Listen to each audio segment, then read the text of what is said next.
Welcome to the Productpreneur Podcast. I'm your host, Nicole Jelarzak, product development and marketing coach and mom of three. Learn from and get inspired by women entrepreneurs killing it in the product space. Each episode, we will share the latest trends, proven strategies, and inside secrets of the product world, all designed to give you greater confidence to create your own success through a product venture. Let's do this.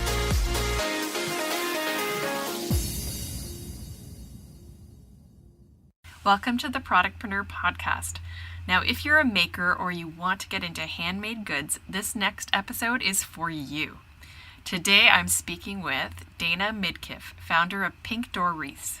Dana started as a CPA, got her accounting degree, passed the exam, and did the 9-to-5 for many years. In 2013, when her second child was 6 months old, she was trying to figure out how to pay off some credit card debt. So she browsed Pinterest for something she could make. She found wreaths, and they stuck, and she pursued it really hard. Fast forward to October of 2015, and she had an Etsy shop and several employees. Then Amazon Handmade as a category opened, and she set up shop before it went live in October 2015. Just 2 short years later, she was able to quit her office job to pursue this full time. Since then, she's moved 2 warehouses, surpassed 7 figures, and never looked back. I so love this interview with Dana. It was amazing to hear about her story of growing a handmade business into a huge 7-figure business. So stay tuned and enjoy the show. Welcome to the show, Dana. Thank you so much for joining us today. Thanks for having me. I'm so excited to dig right in. I think your background is so interesting as to the fact that you started as a CPA and then you decided to launch your own line of handmade wreaths, which is very specific. So I'd love to hear about your journey to starting your business and why you chose wreaths. Yeah, absolutely. I didn't really choose wreaths. Pinterest kind of chose it for me, but that's a little farther down the road. So yes, I was a CPA. I went to college, got my full accounting degree, did all the extra hours required to get my CPA license. And with that, I did what the world told me that I should be doing. I was really good at it. So I followed in the footsteps of what I knew I could succeed in. And so I spent the hours in the early years of my marriage studying and doing all of the things to kind of succeed and bring myself to have those letters after my name, and then did that for a couple of years. But if anybody who's in the accounting field knows, especially if you're in public accounting, it's very, very strenuous. It requires a lot of hours from you in the first 3.5 months of the year. And so I did several years of just working 60, 70 hours. Then it got to the point where we started trying to decide if we were going to have children. And I was actually at the point where my second child was 6 months old. So I had an 18-month-old and a 6-month-old at home. And it was just strenuous. It was difficult. It was just trying to figure out if that's still really what I wanted to do. But it wasn't really ever an option, even at that point, that I thought I would quit accounting. It was more, how can I make ends meet to just kind of help continue to provide for my family? So this business was kind of evolved from something that only happened after 9 p.m. After my kids went to bed, I would go downstairs and start to kind of craft these things. But realistically, it kind of started from Pinterest, and it was browsing, I guess, for things that I wanted to make. I've kind of gone back and looked on my life and realized that I've had instances where I felt the desire to try to learn how to make money and grow other small businesses, but none of them ever really became a thing. So I think when I was just browsing Pinterest in those early days, it was, oh, well, what else can I do just to kind of scratch this itch of maybe make a couple $1,000s to pay off some credit card debt that we had from me being off work, and just the different things. And so it was never intended to be what it has become. Wow, amazing. So what was the first thing you did? Like, you found a wreath that you wanted to make and you just kind of made it, or how did that work? It was more, I think, trying to look at the tutorial type things that were on Pinterest. And I joke with everybody now because this business has evolved, and we'll talk about this in a minute, into something massive. I'm in a massive warehouse now at this point, and it's crazy. I wish I would have picked something smaller because it involves an insane amount of space. So I didn't really think that through. And if I could go back and do it again, I probably would have just picked jewelry or something, even though it's saturated, because the pieces that I make are ginormous. But no, it was browsing Pinterest and more just trying to figure out, I think, how to make them. And the first ones I was so proud of, but they were so atrocious. But I learned and gradually evolved into something that I could kind of replicate over and over again, but that didn't come right away. It was basically just being crafty to try to maybe sell some stuff at a yard sale. It wasn't even craft shows in the beginning. It was, okay, well, maybe I can just make this money back that I've spent. And I don't know. Looking back on it, maybe I just wanted to craft and give my husband an excuse that I could buy these craft supplies, So why wreaths? Was that just like something you thought, okay, I can make this? Or Yeah, basically. I don't okay. even remember because it was so not even a blip on the radar as to why I ended up on that on Pinterest. I think Okay. it was more just trying to find something to make. Interesting. Okay, cool. And so then what is unique about your wreaths? Is there anything like sort of really unique that you say these are my signature things that I do? So I have developed into a place that kind of falls in the middle of where people kind of expect wreaths. So you have the people who have kind of just started out who maybe have gone and picked up 3 or 4 rolls of mesh or ribbon or whatever from Hobby Lobby, and their items are going to run at a price point that's pretty cheap, or they think that they can run at a higher price point, but then people look at it and go, okay, well that's not really sufficient for what I want on my door. And then you've got the people who charge $200 to $300 for their wreaths because they are super elaborate and they take hours and hours and hours to make. And I could do those, but my niche has kind of fallen there in the middle of the people who they want to make an investment for something that looks beautiful on their door, but it's not something that is going to be including 700 pieces of floral and ribbon and bows and something that took hours and hours to make. So that kind of middle price point has become what people look for from me. And with that, I'm really good at designing the symmetry and the combination of the ribbons. I've evolved into that, but you're not going to get crazy, what I call over the top wreaths from us. You're going to get something that you're very proud to hang on your door, but it doesn't look like it was made by your best friends on a Friday night craft excursion. Okay, cool. So you found this sort of middle market within your niche. So did you, make one and figure out, okay, I need to keep making these? Like, how did you know this is going to become a business? I didn't in the beginning. Honestly, it kind of steamrolled itself. I had a certain amount of money per month kind of set aside that I was going to just keep putting into it for a couple months and see if I could just make that money back to determine if it was worth kind of pursuing.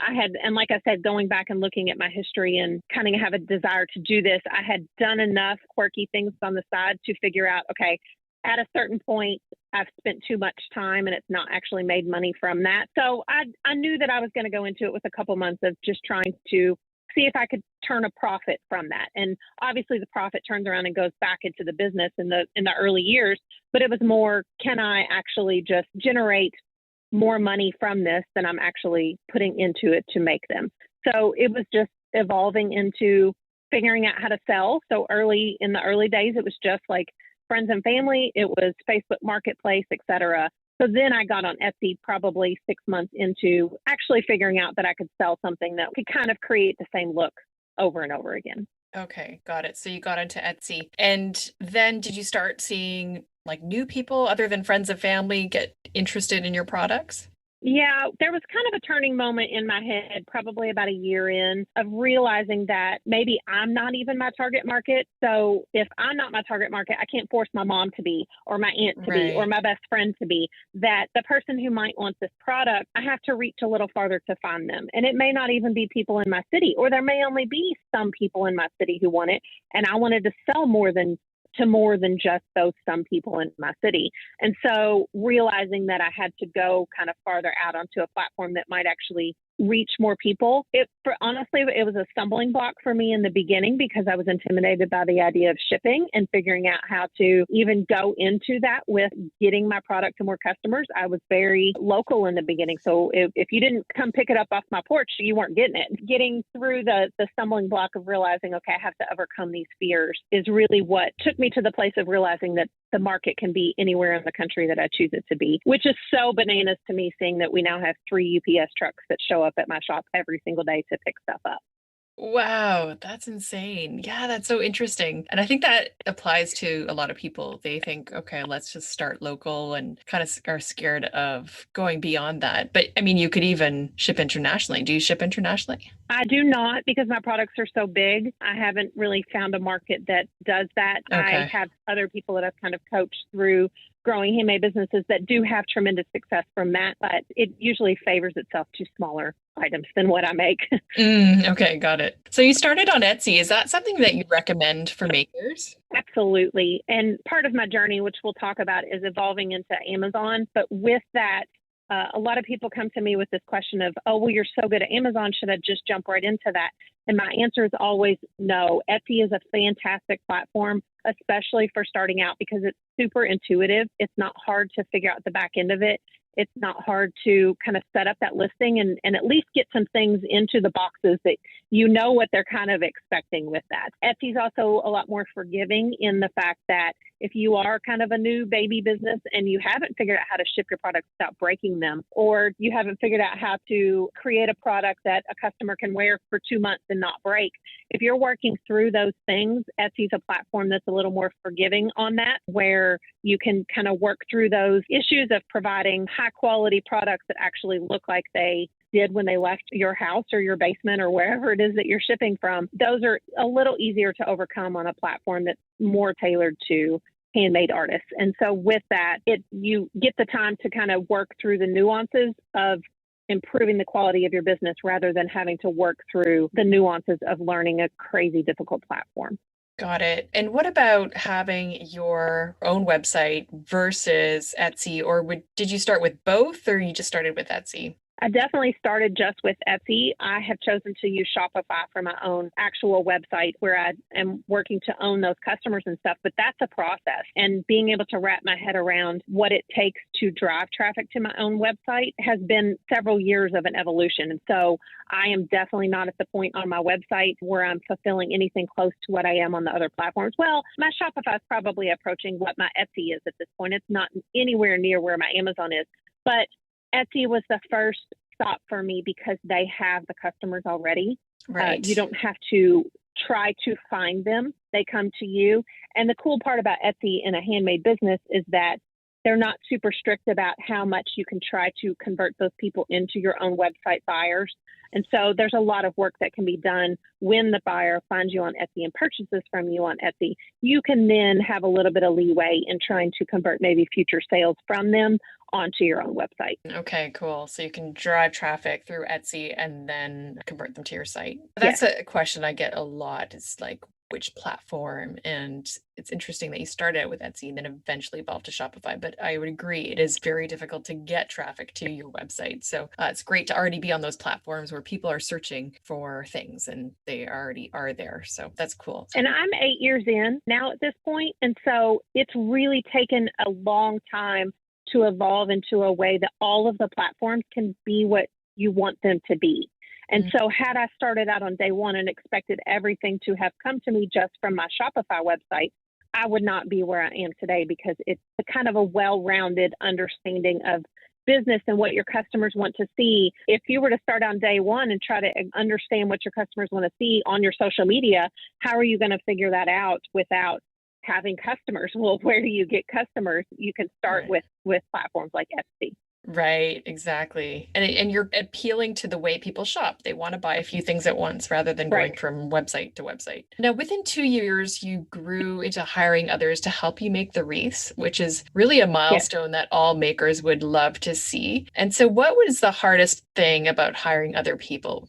Oh gosh, there were so things. I never got into this to hire people. That's a skill that now 8 years in, I'm still learning how to manage and develop, understanding that that's a whole different skill set involved. Because in the beginning, I just had my products and I owned them and I loved them. I knew I had created something that people wanted, and evolving into a place where I felt like that someone even attempt to produce the same thing that I was producing was way too intimidating for me. So when I first hired, it was a friend from church that came over with me and worked after 9 p.m. And the tasks that I gave her were so menial in the beginning because I just could not give up control over whether or not she was going to do this piece right or this piece right. And what evolved over probably the next 2 years of having a couple friends in and out. And honestly, that girl worked for me up until last December. And so that it ended up being an amazing relationship of somebody who helped me evolve and grow the vision of the whole business. But what I found as I had other people kind of come in and out over the years was that when I actually let it go, sometimes they produced a prettier product than even I could.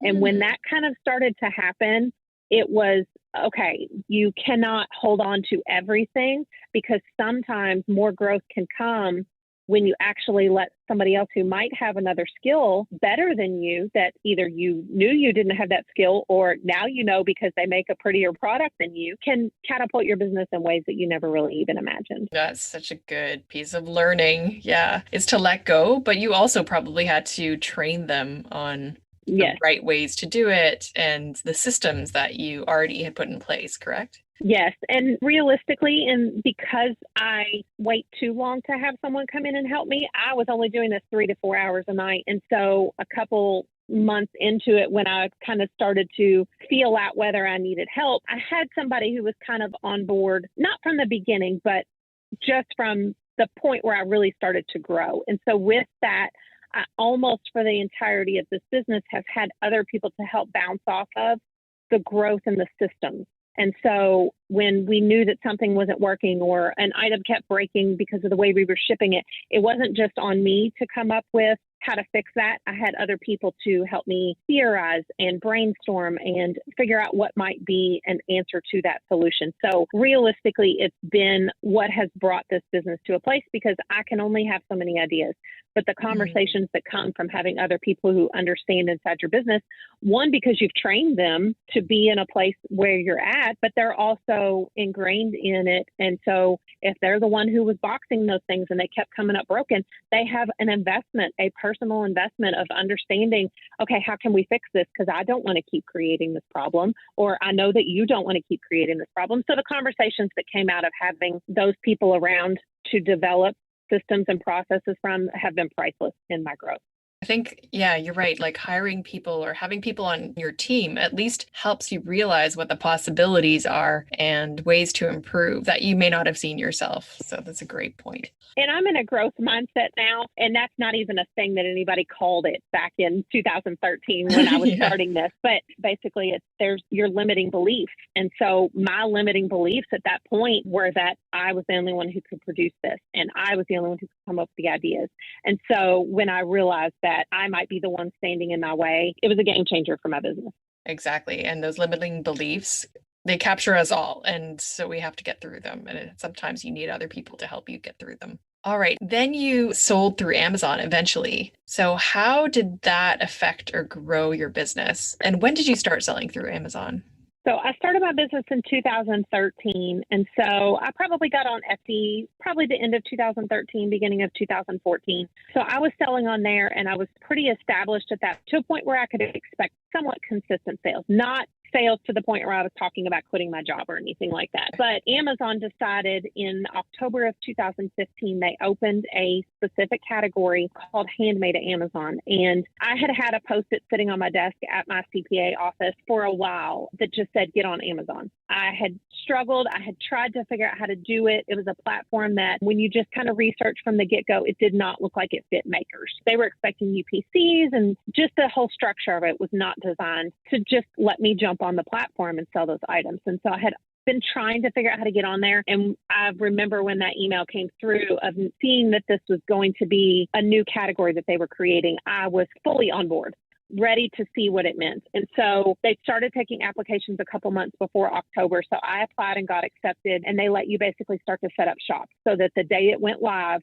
your items were live on Amazon. And with that has come growth that I never even imagined. It was not originally inside of those months of October, November, December. It wasn't like a crazy start that I just all of a sudden sold $1 million in 3 months. Like, it was an evolution of learning the platform and learning how to get found. And just like any platform, whether you're talking about your own social media or you're talking about Etsy or you're talking about Amazon, time comes into play. And so as I have been on there year over year, I have not only grown my own skills in developing that platform, but the customers come back time and time again. And the platforms learn to trust that you are someone who can fulfill these orders in a timely, professional manner. And so they start to show you more. And so the growth over the last 5 years has brought me to a place where I have a lot of employees.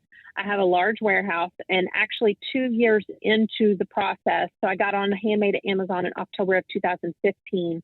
in October of 2017 was technically my last day of my CPA job. And with that, you can probably imagine that being a CPA, I'm a very type A, know all the numbers, make sure I had all my ducks in a row. So it was not a lighthearted decision that brought us to a place of me being able to quit. It was definitely a strategic, thought out, okay, we're going to plan this for 6 months. We're going to see if we can sustain without my CPA income. We're going to make sure that we've kind of taken all the risks that we could into play in this decision. And so if that kind of helps you understand the growth that came from my business just by getting on Amazon, brought me to a place where I never had originally imagined not being an accountant. And now I could never really imagine not being an entrepreneur now.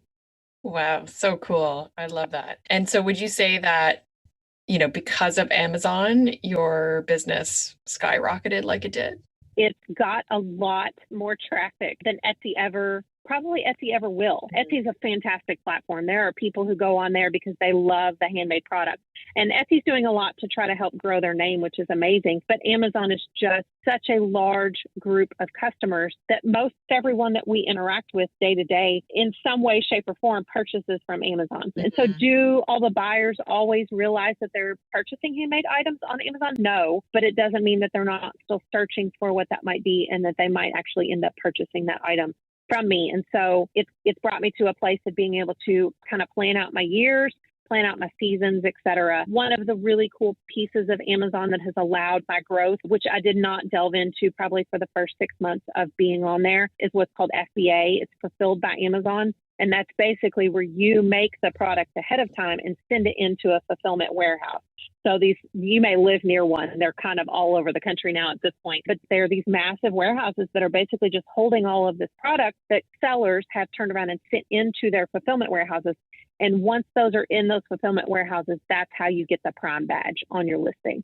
And so I do have my items in fulfillment warehouses that people can turn around and get in 2 days, which has increased the sales because of the frequency in which I can sell it, because customers love being able to get it that quickly. That's huge. Now, did you have to hit a certain sales hurdle to get that FBA, like the fulfillment by Amazon? No, you could do it on day one. I never tell the people that I'm working with to do it on day one because it's the platform. We kind of talked about how easy Etsy is. It's a platform that's not necessarily designed for makers. So it's got a lot of nuances to overcome and figure out. Right. So we were talking about earlier that the Etsy platform is super intuitive. The Amazon platform is not. It's not designed for somebody who's expecting to go in and know what to easily just put in all the boxes and fill in on the back end. So on day one, I just encourage to just figure those boxes out, figure out how to even set up your shop and make sure that the listing's actually live. You get familiar with that. You get familiar what it looks like to have an order come in and fulfill that. Then you can start to play around with sending items into FBA. But with that, I still have a tremendous amount of items that we do fulfill ourselves, similar to an Etsy order, because we still offer the personalized items. And that's one of the cool pieces of Handmade at Amazon is it has that ability to set up your listings for customizations, for personalization, et cetera. And so with that has allowed us to branch off and send ready-made items into FBA, but still create a personalized, customized listing that someone that can buy and get it in a week and a half or so. So they know when they're purchasing that it's something that's made to order and they're getting what the specific request that they have asked for on that piece. But we also have evolved into, well, when we turn around and make one item that a customer just wanted a welcome on it or something like that, okay, well, somebody else might want that same wreath. So we turn around and send that into FBA and just see what happens with it. So it's been that we have evolved and grown the custom side of it and still continue to orders just like we do Etsy. But the growth has come from also branching out and creating pre-made pieces, basically, which has then allowed us to kind of prep ahead of time for certain seasons. It's interesting that you say that Amazon was really a key contributor to the growth of your business, because Amazon really gets a bad rap for small businesses, right? Everyone thinks that if you're buying from Amazon, then you're not supporting the small businesses. But in fact, because of Amazon, your small business has grown. So I think that's so interesting and a different way to look at Amazon as a big marketplace or giant that it is. It does support the small businesses. I like to kind of explain to people that It's a platform that can bring amazing growth to your business because they have so many buyers. But with that, people get really bogged down and frustrated because one of the things that Amazon requires is for you to answer your messages every 24 hours. They also track your feedback really closely. Like they have accounts that they keep kind of on a tight ship. But with that, I urge people to look at it as, well, this is the reason that buyers come to Amazon tenfold over any other platform, because the Amazon platform holds their sellers to such a high standard that allows the buyers to come and know that they are going to get a product that Amazon stands behind. So if you are struggling with the idea that Amazon is going to make you be a top-notch business, then maybe it's not something that you should be approaching, at least at this stage of your business, until you can kind of reframe that mindset and understand that the reason you can have multi-million dollars, whatever number you're shooting for, is because they do hold their sellers to a standard that provides a great product for the buyers. That's a great point. And with that, what would be your top tips for people who want to sell on Amazon? Really, it's figure out your business first, because they do hold you to such a high standard. If you're in a place where you're still working 9 to 5 and you really only log into your Etsy account when you get an order, it may not be a place for you to all of a sudden kind of start an Amazon business, because you have to be in it. You have to be. You have to know if there's late deliveries. You have to know if you have messages and emails come through. But if you're just not someone who is dedicated to the time and the commitment that it takes to running a business, get that kind of in order first before you get on there. It's also figuring out how to fulfill orders. One of the things that you'll learn or have to kind of relearn with every new platform that you get on is SEO.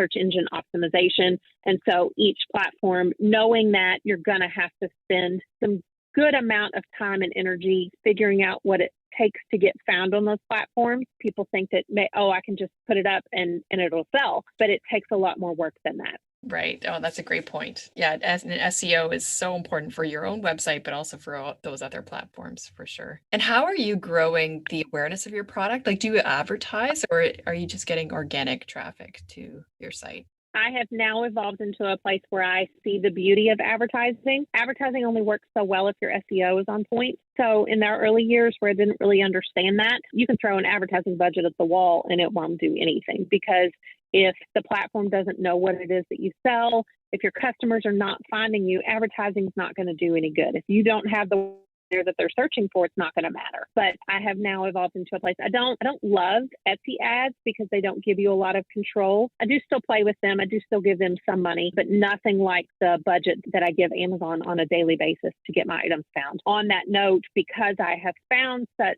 information-based and success from running ads on Amazon and learning all of the quirks and the nuances and the details related to broad phrase exact advertising. And you have all of that full control inside of Amazon. I have now evolved into working on trying to grow my Google Ads side of that for my Shopify, because I do know that it's a task that takes time to get traction on. And I'm now at a place in my business where I can put some money towards Google Ads, knowing that I'm probably not going to see a great return on it on day one.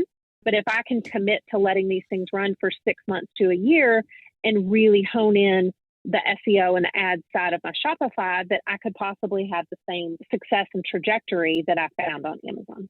For sure. And also, your business is a very seasonal business, is it not? It is. We have evolved into a place of trying to create products that we can sell year round. But with that, yes, it's a hard cutoff that on February 15th, if we have not sold those Valentine's items, they're going to sit until next year. That being said, especially on the Amazon platform, we have a lot of the kind of what I call the straggler buyers, or they're pre-planners. I don't know. Maybe it's the people who turn around and take down their Valentine's item on February 20th and they decide, okay, this is going in the trash. I'm going to just go ahead and buy my replacement for next year. So we get a lot of the kind of stragglers outside the season for certain items. So I am not one who's going to just turn around and shut off all Halloween items now. Like I sold a Halloween item last week. There's those random people who decide that they want to plan either really far ahead or really far behind. I'm not really sure which way they're going on that one. So. Oh, wow. I can't imagine like a Halloween wreath. Yeah. Oh, wow. Okay. Yep. Yeah, we sell.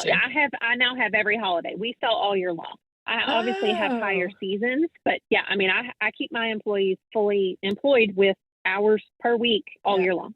That's incredible. Okay. I was thinking, oh, it's mostly holidays and December, November kind of thing, but no. Okay. Wow, amazing.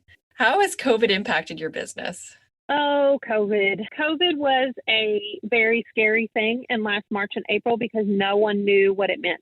So I had a lot of days where I cried and I was like, oh my gosh, am I going to lose my business? What, I didn't foresee this. How do I know what's going to happen? But it almost went almost overnight from a place of crying because I didn't know if I was going to have to lay all my friends off to not knowing how I was going to fulfill all of these orders. Because when the world started to realize that, oh my goodness, we're going to be okay, we're just going to be stuck in the house, they started to buy everything online. And most people who were either already in e-commerce saw it almost immediately about mid-April that it kind of took an uptick, or you've probably had people that you've talked to on your podcast that they were a complete retail storefront and they figured out real fast how to turn around and switch to an e-commerce platform because that's realistically what almost all of the sales were for everybody inside of 2020. And so it went from a place of fear because I was a business owner who had people's paychecks and mortgages to help them pay to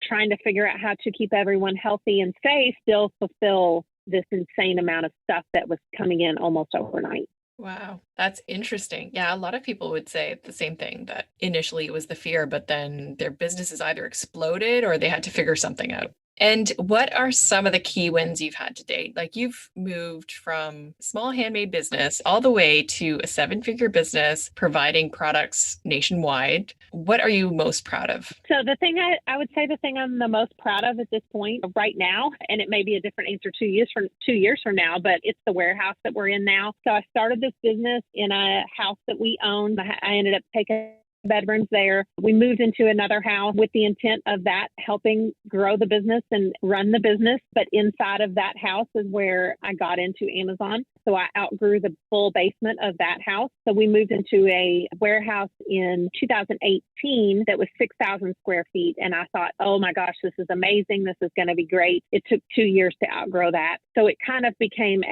what can I do that will help grow this business, but also continue to provide additional financial stability for my family in general. And so we decided that this next warehouse that we're in now is one that we would purchase.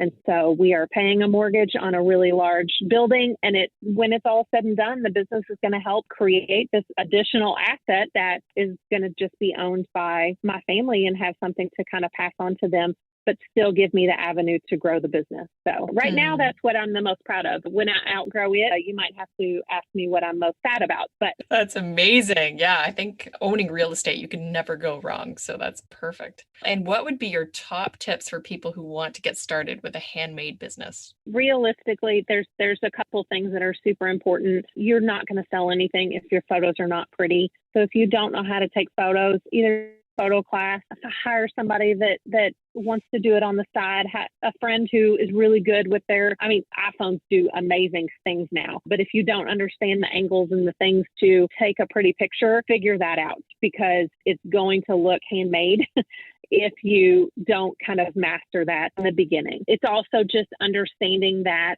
you may not be your target market and that because in your head you would only pay $25 for your item doesn't mean that $25 is going to pay the mortgage. So if your item is really worth more than that, consider what it's actually worth. With that, it's also understanding that there is a target market with that, and you have to know how to cater to them. So I could sell my same product to women who want to spend $500 on their wreaths, but I choose not to do that because that's not kind of the niche and the target that I have adapted into. But knowing who your people are and really, really just staying honed in on that is going to help a lot of the distractions that might come in your head or avenues that you think you might need to take in your business, staying inside of that lane of, okay, well, who are my people and do they really want this new product line or a crazy new way of taking pictures? Like if those people, if that's not what they're looking for, it's probably not kind of the direction you need to go. Oh, I love that piece of advice, both of them. Well, Dana, thank you so much for being on the show. This has been so eye-opening and also very inspiring to see this handmade business that started, from grassroots and just a hobby turned into this huge seven-figure business. It's allowed you to leave your 9 to 5, and I just love this story. So I think this will inspire so many people. So thank you again for sharing your wisdom and advice and your story with us. Thanks for having me. Thank you for listening to the Productpreneur Podcast. If you loved this episode, we'd be so grateful if you could take a sec to subscribe, share it, and review it on Apple Podcasts. Your review will help more women build their own dream product business. By the way, if you have any feedback, comments, or questions, email me at info@nicoledelarzac.com. Until next time, keep dreaming up those product ideas.